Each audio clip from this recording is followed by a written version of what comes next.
about the common good and the common ground and common good.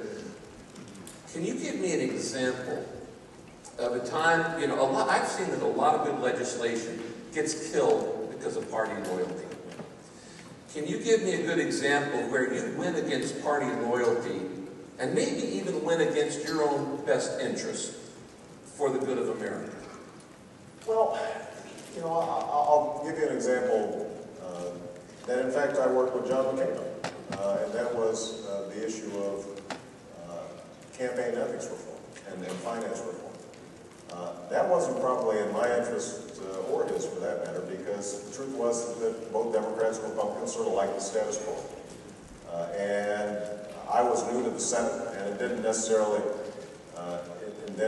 engender a lot of popularity when I started saying, we're going to eliminate meals and gifts from corporate lobbyists. I remember one of my colleagues whose name will be mentioned, who said, where do you expect us to eat? McDonald's?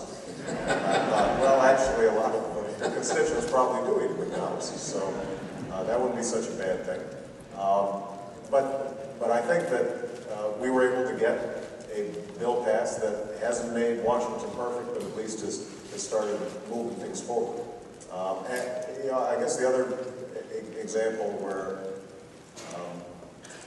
I'm not sure that this was more of a partisan issue, but it was something that I felt very deeply, was when I opposed the initial decision to go into war in Iraq. That was not a popular view at the time, and I was just starting my campaign for the United States Senate.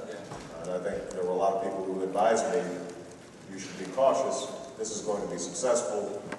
The president has a very high approval rating, and you could end up losing the election as a consequence of this.